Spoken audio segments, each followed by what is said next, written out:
नमस्कार. आज आपण एका सुंदर कवितेबद्दल बोलणार आहोत. चंद्रकांत चन्ने यांची कविता आहे चांदणी चोळी. त्यांच्या येऊ घातलेल्या कारारुखाचा भोवरा या संग्रहातली ही कविता. हो, आणि सुरुवातच इतकी वेगळी आहे कवितेची. अगदी. एक फोन येतो, आबा अभिनंदन, ताईला बाळ होणार आहे. पण कवीची जी प्रतिक्रिया आहे ना, आजकाल असं काही कळलं की फारसा आनंद होत नाही. हे ऐकून जरा माणूस थांबतोच. बरोबर. ही अनपेक्षित प्रतिक्रिया आणि मग कवितेत पुढे येणारी चांदणी चोळी या परंपरेची आठवण, यातला विरोधाभास खूप महत्वाचा आहे. तर काय होती ही चांदणी चोळी परंपरा?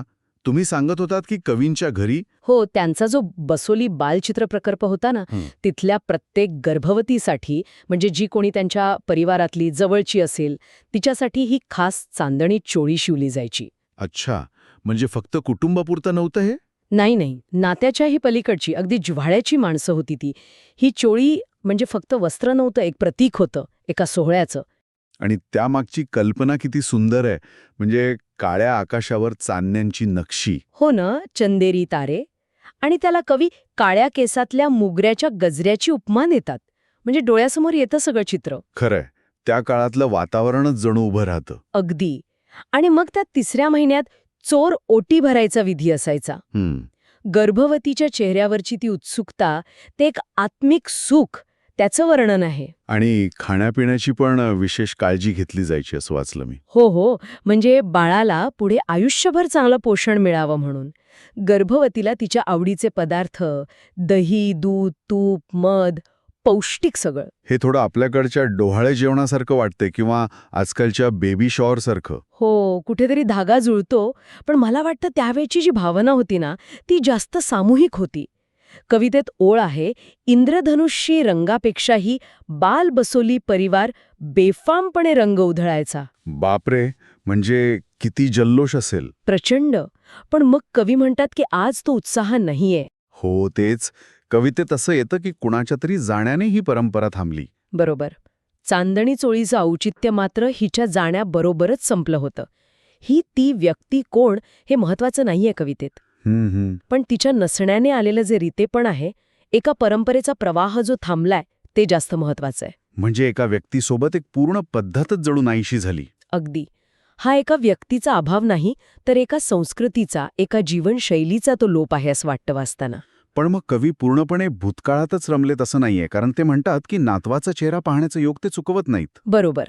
म्हणजे भूतकाळातला तो सामूहिक उत्सव गेला, पण वर्तमानात एक वेगळा, जास्त वैयक्तिक आनंद आहे. अच्छा, इथेच तो बदल दिसतोय. हो.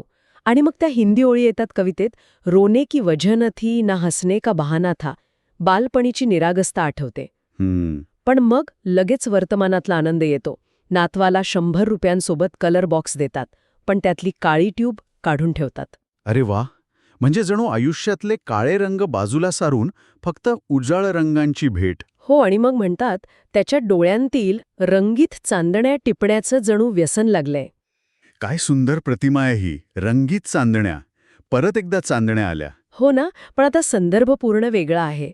सुरुवातीच्या चांदणी चोळीमधल्या आकाशातल्या चांदण्या आणि आता नातवाच्या डोळ्यातल्या रंगीत चांदण्या. म्हणजे एका अर्थी हा पूर्ण भावनिक प्रवास आहे कवितेत. नॉस्टॅल्जिया आहे, काहीतरी गमावल्याची भावना आहे. नातवंडांबद्दलचं प्रेम आहे आणि मुख्य म्हणजे पारंपरिक सामूहिक आनंदाकडून एका साध्या वैयक्तिक क्षणात आनंद शोधण्यापर्यंतचा प्रवास. चांदणी चोळीचा तो मोठा सोहळा विरुद्ध नातवाच्या डोळ्यातल्या चांदण्यांमधला खाजगी आनंद. अगदी. आणि हे आपल्याला विचार करायला लावतं की परंपरा कशा बदलतात. काही टिकतात, काही काळाच्या ओघात जातात. बरोबर. पण मग प्रेम व्यक्त करायचे, नाती जपायचे, नवे मार्ग आपण शोधतोच की नाही. पिढ्यानपिढ्या हे बदलत राहतं. खरे, म्हणजे जुन्या सामूहिक आनंदाची जागा कदाचित नव्या, अधिक खाजगी पण तितक्याच महत्वाच्या अनुभवांनी घेतली आहे का, हा प्रश्न राहतोच मनात. निश्चितच. त्यावर विचार करायला लावणारी ही कविता आहे.